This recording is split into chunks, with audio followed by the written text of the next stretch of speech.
polymer-free drug-coated coronary stents in patients at high bleeding risk. Definition: among patients undergoing percutaneous coronary intervention (PCI), it is estimated that 15% or more are at high risk for bleeding. Such patients are usually excluded from trials of stents and adjunctive therapy, and the full management of their care, supported by current guidelines, favors the use of either a second-generation drug-eluting stent with a shortened course of dual antiplatelet therapy or a bare metal stent followed by 1 month of dual antiplatelet therapy.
The latter strategy, driven by the need to minimize the risk of bleeding, is associated with a higher risk of restenosis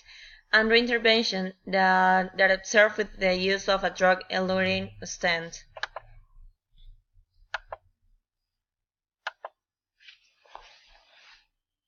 A polymer-free and catheter-free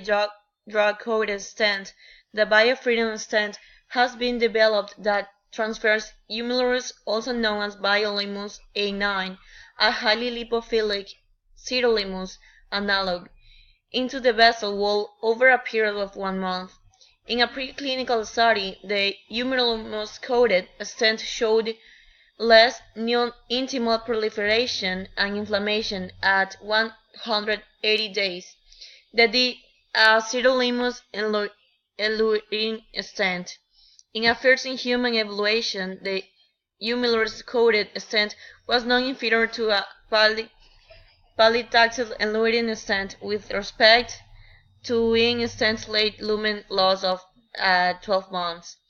The prospective randomized comparison of the BioFreedom Biolimus A9 drug-coated stent versus the Gazil bare metal stent in patients at high bleeding risk trial was designed to evaluate the efficacy and safety of the polymer-free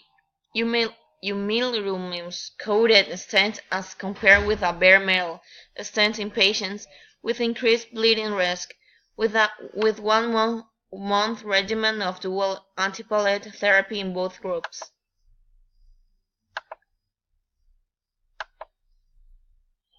Conclusion: in summary, patients at high risk for bleeding who underwent PCI received either a polymer-free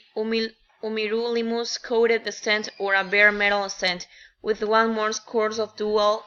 antiplatelet therapy. Use of the drug-coated stent as compared with the bare metal stent was associated with a lower rate of the composite primary safety and endpoint of cardiac death, myocardial infarction or stent thrombosis, and a lower rate of the primary efficacy endpoint of clinically driven target lesion revascularization.